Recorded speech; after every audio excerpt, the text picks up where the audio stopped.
like the Isle of Man is a little bit behind the UK when it comes to helping people enrol for things like workplace pensions, trying to encourage people to save and make sure that we're all looked after in our old age. So it seems like a really good time to ask the Treasury Minister where we're at.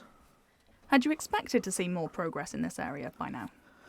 No, not really. I think Treasury's been doing quite a lot of different things over the last few years, and I think this is just one of a number of work streams that are ongoing. So I'm not disappointed by the fact we haven't seen anything, but I'd just like to make sure that it stays on the Treasury Minister's radar, really. And these are workplace pensions. Is it government's job to take charge of this?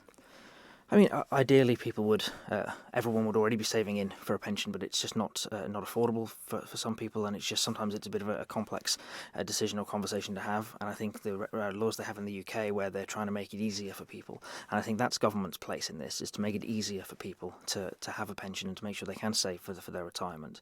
So it's not necessarily government's job to step in and make people do it, but I think it's our job to help people in this space.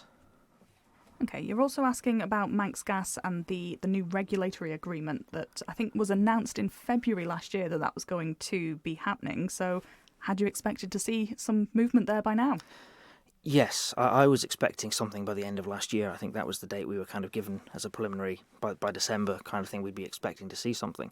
So we're obviously past that. We haven't really had anything public from the Minister for Policy and Reform on this. So I would like to know what the situation is. Are we getting a new regulatory agreement? Is the Minister actually looking, instead of an agreement, at maybe legislating for regulation? How are the talks going with Manx Gas? Really, we just need to know what's going on, because this is an issue that affects everyone. I think Mr Thomas did say in Keys in February that the government was seeking external advice. How important is it that there is the consultation there, and that what agreement does get put in place is right rather than right now? I think that they're using external experts was sensible on this, because it is a complex area. When you're regulating utilities, especially core utilities, and especially when there's only one provider, I think it is important that we get it right. And so absolutely, I'd much rather get it right than get it now. But actually, I don't really see why we can't do a bit of both.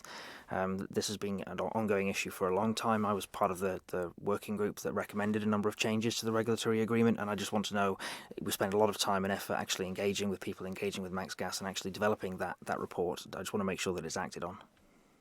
Is this something you've heard from constituents about? Is there a public concern here?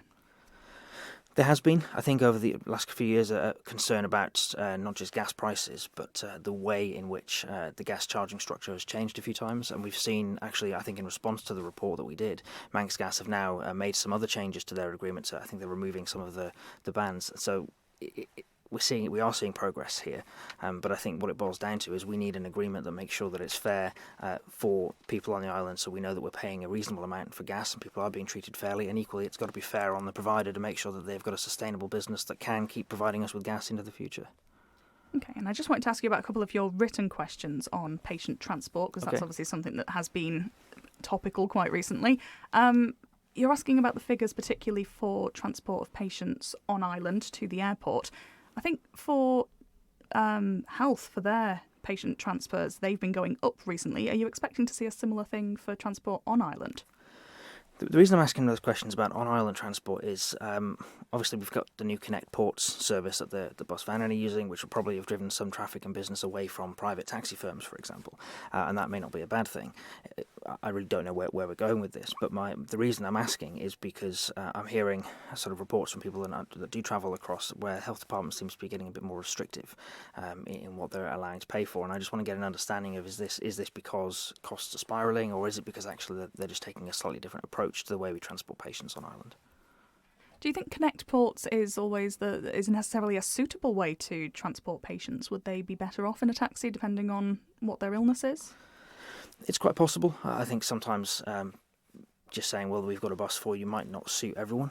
That isn't to say that it isn't a good service that everyone should be encouraged to use as and when they can.